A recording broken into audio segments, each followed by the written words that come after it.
Good morning students. आशा करती हूँ आप सब बहुत ही अच्छे से होंगे, स्वस्थ होंगे। तो चलिए बच्चों, आज हम पढ़ना स्टार्ट करते हैं चैप्टर 14। एंड चैप्टर 14 में क्या है देखते हैं, फ्रिक्शन। ठीक है, फ्रिक्शन दैट मीन्स होता है बच्चों घर्षण।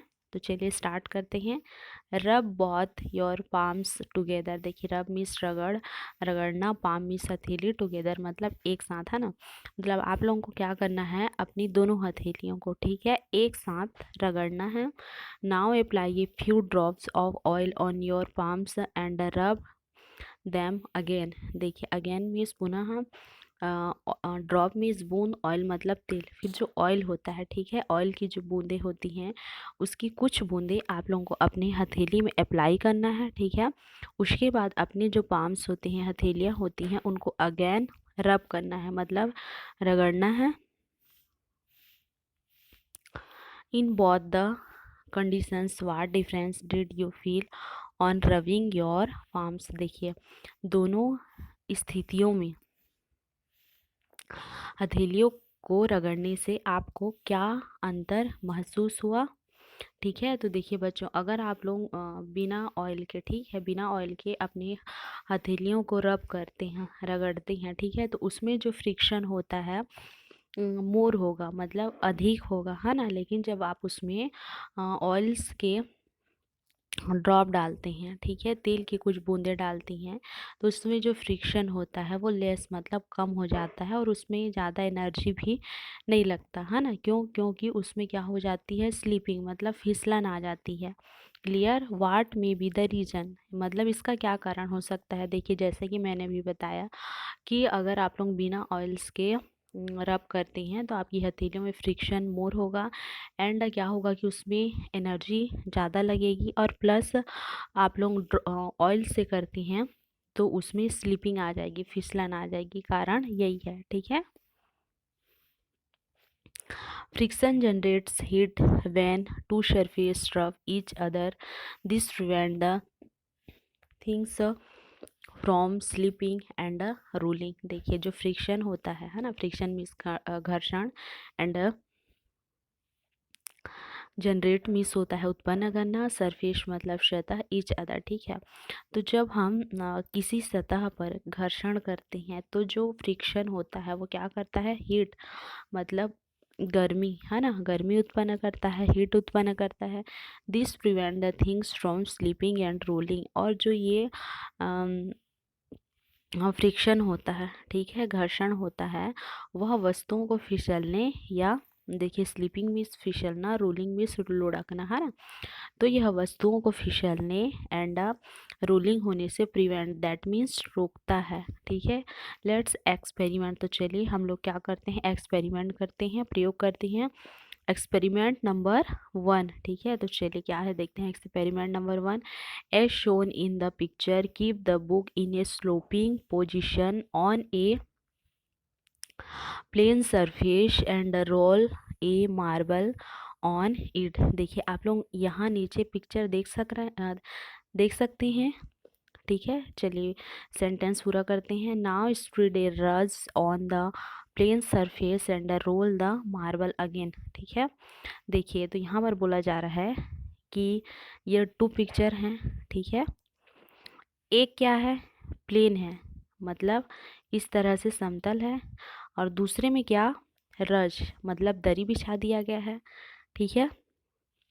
फिर आपको क्या करना है कि ये जो मार्बल होता है, ये जो कंचा है ना, इसको आप लोगों को एक बार प्लेन सतह से आ, आ, आपको स्लोपिंग करना है, ठीक है। स्लोपिंग दैट मीन्स होता है लुढ़काना। आपको एक बार प्लेन सतह से और देखिए, आप जो ये पट्टी है इसको आप लोग इस प्रकार तिरछा रखेंगे, एक को प्लेन में रखेंगे और एक को दरी में रखेंगे। फिर इस जो कंचा है इसको आप लोगों को यहाँ से लुढ़काना है। फिर आप लोग देखेंगे कि जो कंचा है, ठीक है, ये जो मार्बल्स है वो कितनी दूरी तय करता है, ठीक है। समतल में, प्लेन में कितनी दूरी तय करेगा, एंड रज में मतलब दरी में कितनी दूर तक जाएगा, ये आप लोगों को देखना है, ऑब्जर्व करना है। क्लियर। ठीक है, मतलब दोनों स्थितियों में जो मार्बल्स होते हैं वो कितनी दूरी तय करते हैं, ये आप लोगों को यही आप लोगों का प्रयोग है कि देखेंगे कि जो घर्षण होता है वो समतल पर ज़्यादा होता है या फिर रज पर ज़्यादा होता है। ठीक है, तो चलिए इसी बेसिस पर कुछ क्वेश्चन दिए गए हैं, उसका आंसर देखते हैं। देखिए, in which conditions would be marble cover more distance. देखिए यहाँ क्वेश्चन पूछा जा रहा है कि कौन सी स्थिति में कंचा ज़्यादा दूर पहुँचा। In which condition would the marble not go too far. कौन सी स्थिति में कंचा ज़्यादा दूर नहीं जा पाया। Our of the two surface which surface was able to produce more friction. दोनों सतहों में से कौन सी सतह पर अधिक घर्षण उत्पन्न होगा। तो देखिए, सबसे पहले क्वेश्चन था कि कौन सी स्थिति में कंचा ज़्यादा दूर जाएगा। तो देखिए, आप लोग भी इसको ऑब्जर्व कर सकते हैं कि जो ये कंचा है, मार्बल है, ये समतल प्लेन में ज़्यादा दूर स्लोपिंग होगा, है ना, ज़्यादा दूर लुढ़केगा। ठीक है, और ये रफ होने के कारण, है ना, ये दरी होने के कारण जो कंचा है वो ज़्यादा दूर, मतलब प्लेन सतह की अपेक्षा वो ज़्यादा दूर नहीं जा पाएगा, है ना। फिर तीसरा क्वेश्चन था कि दोनों सतहों में कौन सी सतह पर घर्षण अधिक होगा। तो देखिए बच्चों, प्लेन की अपेक्षा किसमें होगा, दरी में घर्षण ज़्यादा होगा, है ना, क्योंकि ये प्लेन होने के कारण, समतल होने के कारण वो मार्बल सीधा चला जाएगा, बट इसमें दरी बिछे होने के कारण इसमें क्या होगा, फ्रिक्शन जनरेट ज़्यादा होगा। ठीक है, क्लियर। चलिए एक्सपेरिमेंट नंबर 2 देखते हैं। This time roll the marble from different height. Observe the effect on its movement. देखिए, दिस टाइम, इस बार आप लोगों को क्या करना है, roll the marble from different heights. जो मार्बल्स होता है, कंचा होता है, उसको अलग अलग हाइट से, मतलब कभी कम से, फिर थोड़ा ज़्यादा से, फिर थोड़ा ज़्यादा से, इस तरह से आप लोगों को क्या करना है, उसका हाइट को, ऊंचाई को चेंज करना है। Observe the effect on this moment, और देखना होगा कि इस स्थिति में जो कंचा होता है कितनी दूर ज़्यादा पहुंचता है। ठीक है, change the level of the slant on the book. अब जो बुक होगा, ठीक है, उसको हम लोग को क्या करना है, जो बुक होता है ना, जैसे चित्र में हमने इस प्रकार से रखा था, है ना, किताबों को इस प्रकार से रखा था। तो इस स्थिति में आपको क्या करना है कि change the level on the slant on the book. अब बुक को बदल बदल कर, ठीक है, चेंज करना है। चेंज करके अब एक्सपेरिमेंट को करना है। Hold one end of the book with your hand and the other should touch the floor. देखिए, किताब का एक हिस्सा आप अपने हाथ से थामे रखेंगे, है ना, एंड जो दूसरा हिस्सा रहेगा वो फर्श पर रखना है। ठीक है, एक हिस्सा अपने हाथ में थामे रखना है एंड दूसरा हिस्सा फर्श पर रखना है। Now roll the marble from the end which is high of the plane floor. ठीक है, फिर आपको क्या करना है, अब ऊंचाई वाले हिस्से से कंचे को पक्के समतल फर्श पर लुढ़का कर देखना है। Mark with a chalk. फिर जो कंचा है जहाँ तक पहुँचता है, the place where the marble reach. फिर जो कंचा रहेगा जहाँ तक पहुँचेगा उस स्थान पर ऐसे मार्क करना है। Conduct the same experiment by changing the slope of the book each time, है ना। फिर आपको क्या करना है कि यही प्रयोग किताब को अलग अलग तरह से झुका कर करके देखना है। ठीक है,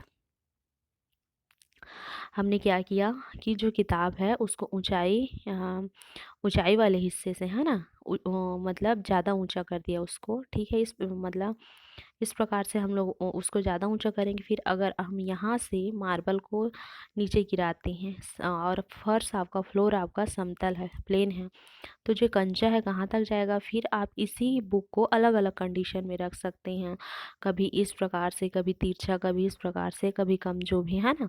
आप लोग इसको करके देखिएगा, ठीक है, एक्सपेरिमेंट को। फिर आप लोग खुद ऑब्जर्व करेंगे कि जो कंचा होता है कितनी दूरी तक ज़्यादा पहुंचता है, ठीक है। यही स्थिति को यही एक्सपेरिमेंट को बार बार करके देखना है, बुक को अलग अलग स्थिति में रख के। क्लियर। तो आप लोग क्या कर सकते हैं, इस एक्सपेरिमेंट को अपने घर में करके देख सकते हैं, ठीक है। देखिए, इससे बेसिस पर कुछ क्वेश्चन दिए गए हैं। The marble rolled at what height covers the longest distance. कंचा किस ऊंचाई से लुढ़काने पर सबसे ज़्यादा दूर पहुंचता है, ठीक है। तो देखिए, अगर हम क्या बोलते हैं, जो कंचा होता है उसको ज़्यादा ऊंचाई से अगर हम लोग स्लोपिंग करते हैं, लुढ़काते हैं, है ना, तो जो कंचा है और आपका फर्श फ्लोर प्लेन रहेगा, समतल रहेगा, तो ये अपर से मतलब ऊपर से ज़्यादा पहुँचेगा। अगर हम इतना से या जैसे हम सबसे अपर पोजीशन में रखते हैं, ठीक है, तो कंचा ज़्यादा दूर लुढ़केगा, फिर कम, फिर कम, फिर कम करेंगे, तो उसका जो डिस्टेंस होता है, दूरी होता है, ठीक है, वो क्या हो जाता है, कम हो जाता है। Clear. The marble rolled at what height covers the shortest distance. देखिए, कंचा किस ऊंचाई से लुढ़काने पर कम दूर तक लुढ़कता है, ठीक है। तो जो कंचा होता है उसको बॉटम पार्ट ऐसे बीच में रख के अगर हम लुढ़काते हैं तो उसका जो डिस्टेंस होता है वो कम हो जाता है, ठीक है। Next question, is there a relation between the slope of the book and the distance covered by the marble. देखिए, क्या किताब की ढलान और कंचे की लुढ़कने की दूरी में तुम्हें कोई संबंध दिखाई देता है ना। मतलब बोला क्या कि जो किताब की ढलान होती है ना, जब हम किताब को इस प्रकार से, इस प्रकार से, इस प्रकार से रखते हैं, तो उसमें और उसके लुढ़कने में तुम्हें कोई संबंध दिखाई देता है। तो क्या रिलेशन होता है कि यस, है ना, क्योंकि देखिए जो कंचे का स्लोपिंग होना, वो मतलब बुक की, जो हम बुक को जिस प्रकार से रखते हैं उसके ऊपर डिपेंड करता है ना। अगर हम बुक को इस प्रकार से ऐसे सीधा रखेंगे तो वो मतलब ज़्यादा वो नहीं, जो कंच मार्बल होगा ज़्यादा डिस्टेंस, दूरी तय नहीं करेगा। लेकिन हम इस प्रकार से रखते हैं और यहाँ से मार्बल को स्लोपिंग करते हैं, तो जो कंचा होता है, मार्बल होता है, ज़्यादा डिस्टेंस तय करेगा, ठीक है। तो ये नॉर्मल सा एक्सपेरिमेंट है बच्चों, जिसको आप घर में भी करके देख सकते हैं और ऑब्जर्व कर सकते हैं, ठीक है। आशा करती हूँ हमने जितना पढ़ा बच्चों आप लोगों को समझ में आया होगा। आप लोगों को SW कि आप लोगों को भी इस चैप्टर को एक एक स्पेलिंग करके रीड करना है, ठीक है, जहाँ तक हो सके मीनिंग निकालने की कोशिश करना है। आज के लिए इतना ही। नेक्स्ट डे हम नेक्स्ट वीडियो पे मिलते हैं। Thank you.